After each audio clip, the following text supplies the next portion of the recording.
טוב, אז יש לנו את מולקולת גליצרלדהיד, ואנחנו צריכים להגיד אם הפחמן הקירלי הזה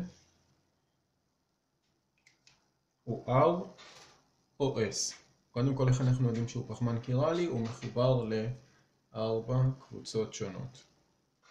אז מה אנחנו עושים? אנחנו מתחילים למספר את האטומים שהפחמן הקירלי מחובר אליהם. אז יש לנו כאן פחמן, מימן, חמצן ופחמן.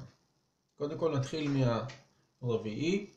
אנחנו ממספרים כמובן לפי המספר האטומי של האטומים האלה. אז הכי נמוך הוא המימן הזה, נמספר אותו 4. הכי גבוה כמובן הוא החמצן, נמספר אותו 1. עכשיו אנחנו מתלבטים איזה פחמן לבחור. אז כאמור, הפחמן הקירלי הזה מחובר גם פה וגם פה לפחמן, אבל מה האטום הבא? חמצן. גם פה וגם פה, בשתיהם זה חמצן, אבל כאן החמצן הזה הוא חמצן קרבונילי, יש פה קשר כפול, וכאילו הפחמן הזה רואה את החמצן הזה פעמיים, לעומת החמצן הזה שהוא רואה אותו פעם אחת. אז אנחנו נמספר את האלדהיד הזה 2, ואת זה נמספר 3. עכשיו, תמיד את הרביעי אנחנו מסתירים אותו ומתעלמים ממנו לחלוטין, ואנחנו רואים שיש לנו פה 1, 2 ו3, שזה נגד כיוון השעון. הדבר החשוב שאנחנו עושים שלב אחד לפני השלב האחרון שאנחנו קובעים אם זה R או S, זה לראות אם האטום הרביעי, במקרה הזה המימן הזה, הוא על הציר האופקי או האנכי.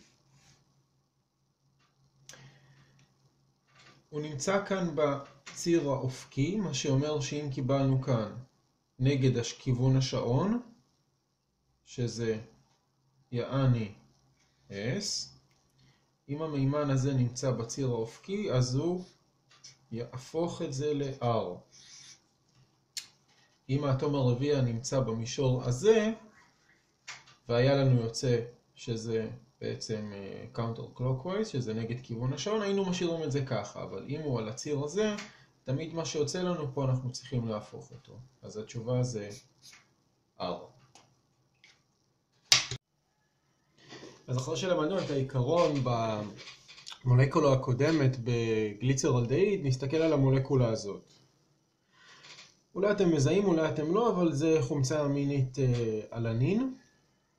אז בואו נקבע אם הפחמן הקירלי הזה הוא R או S. כפי שאמרנו מקודם, אנחנו מתחילים למספר את האטומים שהפחמן הקירלי מחובר אליהם. אז אנחנו מתחילים לפי המסה האטומית של כל אטום. נתחיל מהכי נמוך, זה המימן. אנחנו נמספר אותו במספר הרביעי, כי המסה האטומית שלו היא הכי נמוכה.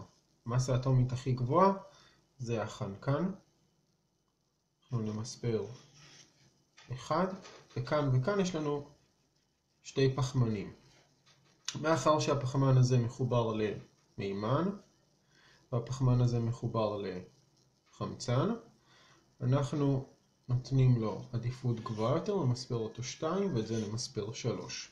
אנחנו מסתירים את הרביעי, אנחנו מתחילים למספר 1, 2, 3, אנחנו רואים שזה הולך עם כיוון השעון.